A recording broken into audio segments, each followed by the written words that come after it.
Now we come to some buzzwords in instrumentation. Now these are some of them, and all of you are familiar with only. I think we'll just go through them quickly.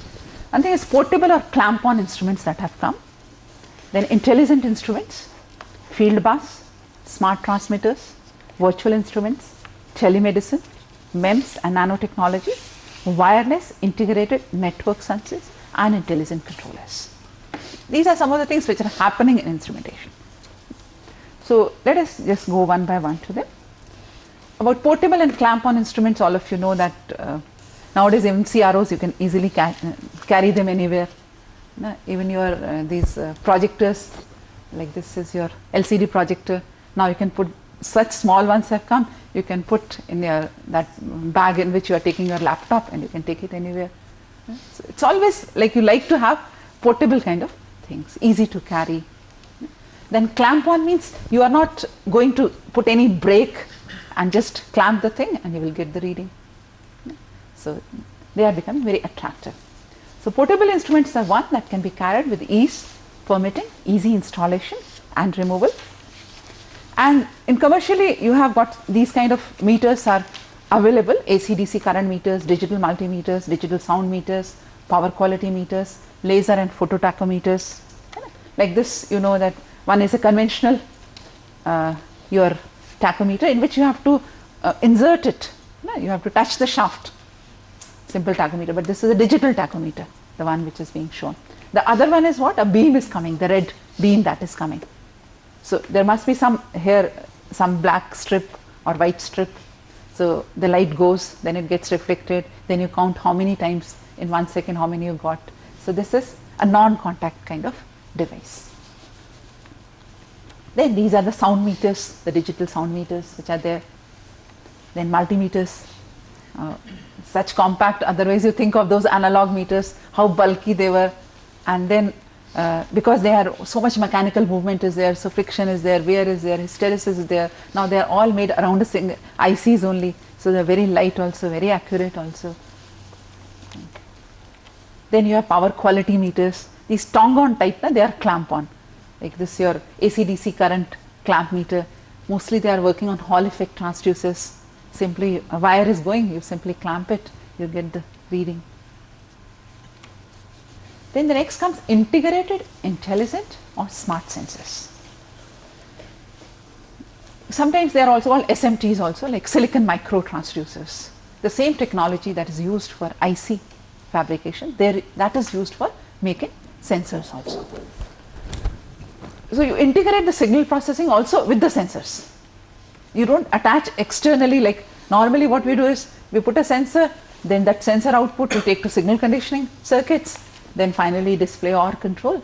But if on the same chip you have sensing as well as signal conditioning, so it will naturally give a better quality of measurement. You can design it to remove interfering signals also, temperature compensations, offset, non-linearities, these things you can remove by that signal conditioning circuits. So a smart sensor will, smart normally we say anything smart, we say it has microprocessor, some intelligence in it, isn't it? So a smart unit will include automatic calibration, interfering signal reductions, interfering and modifying signals which affect the signal, so their reduction will be there, offset correction will be there, and another thing is very important, self-test. They will themselves testing and calibration, self-calibrations will be taken in that unit. So the characteristic of smart sensors are better signal to noise ratio, on-chip feedback systems or lookup tables are there which will improve the linearity of the system. Suppose it is inherently giving you non-linear, so it will give you linearized output. Then compensation circuits are there. You have cross sensitivity, like you want it to be sensitive only to desired input, but it is also sensitive to interfering and modifying inputs. Like you want to measure strain, it is also sensitive to temperature. It is also sensitive to 60 hertz noise that is present there. So those cross sensitivities that it has, so that also it will compensate for. And you will also have on chip, you will have current sources and voltage sources, which will act as, which will help for calibration purpose. So you can calibrate your instrument with help of them.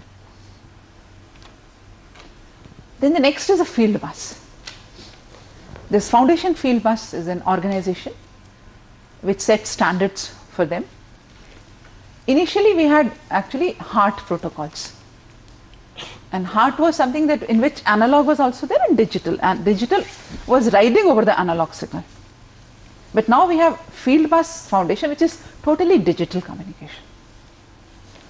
It's 100% digital, and it has replaced the 4 to 20 milliampere analog signal. All of you know that in industry the standard is 4 to 20 milliampere signals, and it is based on your OSI model, that 7 layers that you have of communication. So on that model it is based upon. And the predecessor, now also there are HART protocol is being used, it is, but this HART stands for Highway Addressable Remote Transducer Protocol. So this was an early implementation of field bus, which is a digital industrial automation protocol. It's total digital, while HART was both analog plus digital. Already the 4 to 20 milliampere will go, isn't it? But on that you will be putting digital also.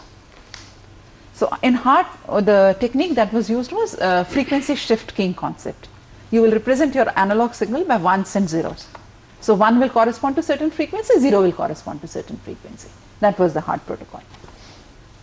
And HART protocol, it was developed by Rosemount. As you know, Rosemount is a company which has taken initiative in many things, like making your first PLCs, DCS. They are leaders in instrumentation. Honeywell, Rosemount, Yokogawa, they are the leaders. So HART protocol was developed by Rosemount, and it was built on Bell 202 standard, which uses frequency shift keying. So what they do is that 1, like you have converted an analog signal to a digital signal. So 1 you represent by 1200 hertz signal, and 0 you represent by 2200 hertz signal. That's what the thing is. And it's a two-way communication. So you will use that existing 4 to 20 milliampere lines only for like you are giving the command, you are asking the instrument, give me the reading. Then you are asking the instrument something, that is a command. Then the instrument when gives a reading, then that's a response from the instrument. So command signals, response signal, they are getting two-way, both communication is there. And the baud rate is 1200 baud for HART, the rate at which, how many bits per second. So this is the kind of thing that you have an analog signal, and superimposed upon you have a digital signal. So it doesn't affect, because it's a frequency signal, so average value is 0 only. So it doesn't affect your analog signal also. The analog value is not affected, it is overriding on that. Then this is, you can see a control valve is there. In this there is a round card has been shown. This is a round card has been shown. And what does it contain? You can mount it on this control valve. It contains modem. You can communicate. It contains a processor. It contains memory, RAM, EEPROM, and all the logic and software necessary to execute the HART protocol. It's a small simple thing you attach on the wall. It can be connected to your HART bus also. And very intelligent transmitter it becomes. So field bus is a digital bidirectional serial bus communication network linking isolated field devices such as controllers, transducers, actuators and sensor, and each device is able to execute simple functions such as diagnostic, control, maintenance functions, as well as provide bidirectional communication capabilities. This is what the field bus is. Now you can see, like, this is the field bus. You have data acquisition control systems, you have so many other intelligent transmitters, devices are there. This is a human machine interface, all connected to this field bus. But then all these equipment, they have to be field bus compatible also, that is there. Then you have, in larger perspective, you see, if you have sensors, actuator bus is different. Then this is a field level, this is a process level, this is a SCADA level, and this is your field bus. These are PLCs. So these are your direct IOs, they are going to PLCs, also connected to field buses. So this is it. In plant hierarchy, you can see field bus. Then comes smart transmitters, because smart transmitter will be like, it will either be following that HART protocol so that it can be connected to other parts, isn't it?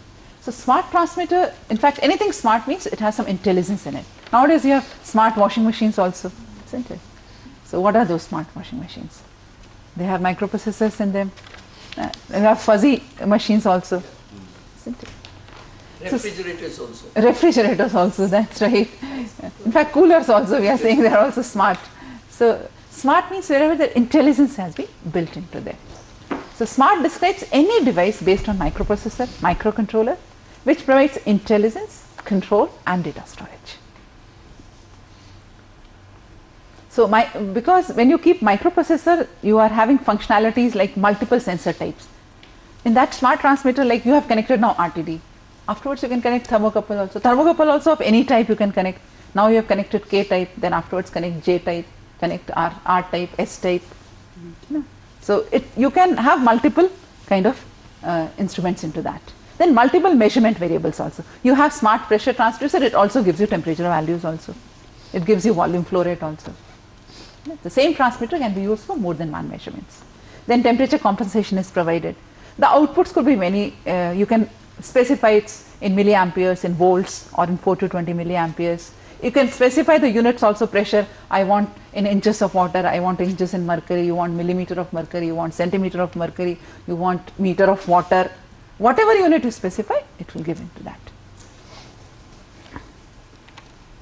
So this is a simple like block diagram. You have sensor which contains strain gauges, RTDs, thermocouple, resistive transducers, flow transducers, all converted, all the transmitters, they will finally be reduced to a signal of 4 to 20 milliamperes. So they will be given to ADC, there will be a 24 volt supply, then a resistance will be there. So all the signals will be converted into 0 to 5 volt range. So you can then interface to ADC, and then isolation barriers are provided, then you have microprocessor memories, then you finally give to DAC, then which again converts it back to 4 to 20 milliampere for controlling signals. This is our measurement, then the controlling part comes. Or see, this is a simple which is not smart transmitter, simple sensor, transmitter, then controller. Now here is a smart transmitter which has sensor, A to D converter, microprocessors, memory, then D to A converter 4 to 20 milliampere, then again it communicates it back here also. So like you have SFCs also, smart field communicators also, which will communicate with the transmitters. So small handheld kind of things, you can communicate, you can give the commands, you can receive from there. Features of transmitters are configurations. You can configure them to various kind of transducers. You can rearrange the sensors, that now I want from this range to this range on this units you want. So you have a smart field communicator, through that you can do it. Then you have signal conditioning circuits, like noise can be totally eliminated. So that is there also inbuilt. Then self diagnostics, it will itself diagnose itself, tell that if there is a failure, what is the cause of failure, it will test itself periodically only. So you have like from Omega Engineers, you have this PX series. It is a both temperature and pressure transducers. G stands for gauge. This is a high temperature plus differential pressure transmitter, and you can see the cost also, like if you compare the cost also, because here it is high temperature and differential pressure, so the cost also is more, and they are made from you can get them from Omega Engineers. And of course then very famous ones are these Rose mounts, where CS stands for commercial grade absolute pressure, A will for absolute, G for gauge pressure, D for differential pressure. So this is how it will be. Then Rosemount series is there, 1151, which came in 1969, that long back. That was the first smart pressure transmitter which came. And then 3051 is there. It has also compatibility with field foundation bus, this transmitter. Then Rosemount 3144 is there, which is a temperature transmitter. Then comes MEMS and nanotechnology. All of you know the full form for MEM is micro electromechanical systems. So as the name says, they are at micrometer scales, and nanotechnology is at nanoscale. The importance of this is that you are using your IC fabrication techniques to make mechanical systems also, like cantilevers you can make, diaphragms you are making, then valves you can make, motors you can make, pumps you can make, gears you can make. Like IC fabrication comes under microelectronics area, but under MEMS and that is a two-dimensional. You are making two-dimensional structures in microelectronics, but in MEMS you are making three-dimensional structures. And the techniques are also somewhat different, like Lija techniques, and they are used for MEMS fabrications. So you can have like monolithic integration here. where MEMS device and integrated circuit are on the same piece of silicon. And you can have system in a package kind, where MEMS device, they are in the same package, not on the same chip, but they are in the, like there is a sensor circuitry and there is a signal conditioning circuitry, but not on the same substrate. So that's a system on a chip. And these are the components of MEMS: microsensors, microactuators, microelectronics, and microstructures. So you have MEMS based sensors are there, MEMS based actuators are there, then MEMS based systems are there, and microelectronics is a part, because fabrication part that is dictated by microelectronics. So the core elements are sensing and actuation, and then you have a signal transduction unit, that is signal conditioning unit. The first major commercial MEMS sensor was accelerometer, and this is used in your airbags, which are used in automotive vehicles. Whenever a collision comes, accident is there, so there will be an airbag which will get inflated. So you will not get that impact, no? Otherwise, most of the time on steering wheel you get the impact, or the passengers or the which are sitting in the rear wheel, they also get that impact, they hit the seat. So this is how it looks like. You have a sensor here. So when the impact, the collision is sensed, then what it does, this releases this nitrogen gas, so this airbags get inflated, and then it comes in front of you, it saves you. This is the first commercial application of MEMS based sensor. Then you also have gyroscope also, which are also MEMS based. This is, can you identify what is this? This is, what is this MEMS based? What are we trying to realize here? The valves. Yes, for sure. What kind of valve it is? They are studying valves? No, okay. You know about check valves? Yeah. What are check valves? They allow only flow in one direction. Like in our heart also we have check valves. Impure blood should not go back to the heart, no? Isn't it? So there it's only, so here also you can see when the flow is in this direction, what it will do? It will close it only. Only when it goes in this direction, then only the valve will get open. So these you can realize in MEMS. So these kind of valves are coming in MEMS. Check valves they are called. Now this inkjet printer heads, there also you are using MEMS. Those piezoelectric actuators are there, so they will do it. Then automobile airbag sensors I have told you. Then optical MEMS is again a very big field, and the very important one is bio-MEMS, which are coming for drug delivery, drug designing, for medical aids. They are coming in big way. So commercial applications you have, and then automotive applications are there, and then you have in bio-MEMS, that is one area. Then about virtual instrumentation. As the name says, it's a virtual instrument. You are not handling actually the instrument, but all the functionalities you are able to realize it on your PC only, isn't it? And the biggest advantage of virtual is that otherwise you go to buy an instrument, the vendor will give you the specifications, you will see which one fits you best, and maybe like you are getting say even 50 megahertz CRO or 1 gigahertz CRO also, but you may not be using all its capabilities. But using virtual instrument, you can have a user defined instrument, the way how much range you want, which parameters to measure. So you will make your instrument according to your needs. The vendor will not dictate. That's a user defined instrument, and again it is using the technology of what? PC, because that display is there of PC. So that display of PC can be used as it can look like an instrument only. Then you have data acquisition devices to interface from the real world, you take the signals. Then you have some program like LabVIEW is there, Daisy Lab is there. So then you can write a program, you can make a virtual instrument. I don't know how many of you are reading at least this Hindu. If you read on every Thursday, there is a science section and you get very good articles. I remember I must have read about virtual instrument 10 years back. It came in Hindu only. Now also a few days back only on Hindu it came Smart Dust, that is these wireless sensor networks. Then only 2 days before it came that you have now bio batteries are coming, which are using glucose and sugar, and 50 milliwatts you can get from them. So I recommend that you should take Hindu and read its science section. Every day also some news come, but science section is really good. So there I read the first thing that you can make your CRO using PC only. Your PC can act as a CRO. You need not go and buy a CRO. So that is the concept. So the basic thing in virtual instrumentation is that you are creating user defined instruments. That is the most important thing, which will include modular hardware will be there, like sensors will be connected to the PCs through your data acquisition boards. Then development software will be there, like as I told you, LabVIEW is there for National Instruments. Then PC technologies, that all you are using display technologies. So virtual instrument can be defined as a software centered system that exploit the computing power, productivity, display and connectivity capability of computers. See, you have net on your computers, so you can send your whatever reading you have taken, you can send it across the world anywhere. That is why the concept of remote lab has come.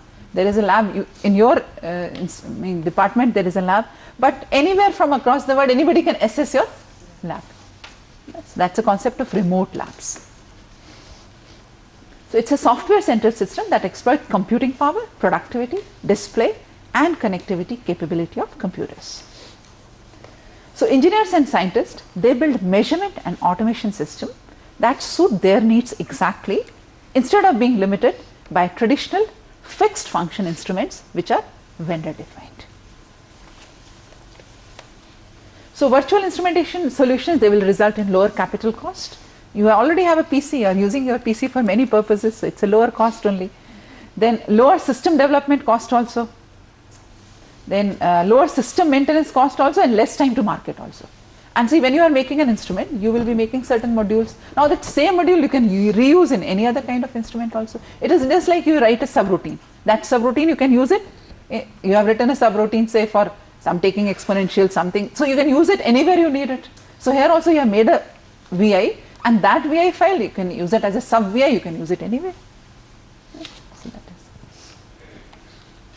So what is a virtual instrument will contain? It will consist of an industry standard computer or workstation equipped with powerful application software, then cost effective hardware such as plug-in boards and the driver software. These are the three things that you need to make a virtual instrument. LabVIEW is the most popular one, like 80% of the virtual instrumentation that is being handled by LabVIEW only, which is if you see ni.com, you should go and always visit ni.com.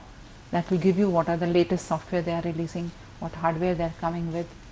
That is a leading company for this LabVIEW. So this is a software for virtual instrumentation. It provides so many data acquisition cards. It has motion, image, those cards are also there. Then SCXI cards are there, which are made for industry standards only. Then simple data acquisition card for your experimentation, lab purposes also. Then you have, it uses graphical programming. Otherwise you are writing programs in C, that's a textual programming. But here what you are using is, you have icons are there. You simply connect them together. You wire them together. So it is a graphical programming. I hope you are using LabVIEW. Yes. Most of you are using LabVIEW, that's good. Then data storage and analysis for a wide range of applications. So all of you know that, I think I should not spend more time on that. Then this is like a front panel which will act like an instrument. This will seem like an instrument, and it will contain inputs which are control inputs and indicators which are outputs. And how the inputs will be converted into outputs, so you will write a program. That what you are acting upon them and what output you want, that you will do. So you have a front panel which is a user interface, controls as inputs, indicators as outputs. Then the block diagram is a graphical code. So data travels on wire from controls through functions to indicators. So this is how, like it is something like you write a flow chart, how the data is flowing.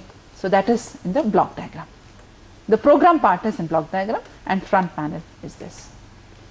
So front panel will serve as the user interface. Block diagram contains the graphical source code that defines the functionality of the VI. Now if you take a simple example, like you have a level sensor, and then this level sensor, the output will be 4 to 20 milliampere. You have standard 24 volt supply. You drop it through a resistance, say which is of 249 ohm. So 4 to 24 milliampere will correspond to the lower part of the range, and 20 milliampere to the upper range. So that will get converted to voltage of 0.996 to 4.98, which you can directly feed to DAQ devices. So if I draw this diagram for this, which will show level versus current, so then you can say that you can write a relationship. It's a linear curve. So when it is 4 milliampere, the level is 0, and when it is 20 milliampere, the level is 50 feet. Isn't it? So now you can write an equation which relates L to I. And so you get an equation, simply L is 25 by 8I minus 25 by 2. Isn't it? And then this I you can convert, because the resistance is there known to us, that is 249 kilo. So you can just write this value. Now you can realize it, because V you will be getting from the level sensor through, when you are dropping through resistance, you are getting the V. So you take to your LabVIEW program this V multiplied by 25 divided by 8 into 0.249 minus again divide by minus subtract 12.5, you will get your reading. Directly you will get the level reading. So this is how you can realize it. So this is your those modules, which is AI samples channel. Then you do all this and you will get your thing. These are simple things just to tell you that you can use virtual instrument like this. Then comes telemedicine. Now telemedicine is investigation, monitoring and management of patients. These are the three things in telemedicine. You investigate the patient, you monitor the patient and you manage the patient. These are the three things. And again, what are the technologies that will be used here? Telemedicine. At a far you are doing it. So naturally communication technologies come. So communication technologies plays a very important role in telemedicine. So, and it is very useful especially for areas where experts, doctors cannot reach. Like in our rural areas, we are always reading that our villages are not getting doctors. As such, we have less doctors per person. If you see, we have very less doctors. And then they are also concentrated in big cities only. They are not in villages. So villages have to pay a lot for coming to the cities, and then paying also so much. So telemedicine can help a lot these rural people. And there are 4 components of telemedics. One is a remote database access or update. Then telemonitoring, from the distance you monitor. Then you can have video conferencing, which is very popular these days. Then case handling or message passing. These are the 4 components of telemedicine. You have also heard of this telesurgery also. Surgery is also taking place from a distance only. Or there could be one doctor with the patient, other expert is there. The expert is commanding that you do like this, you do like this, and the operation is going on. Now there are 2 modes for, like you have got this data, and the transmission modes, there are 2 modes.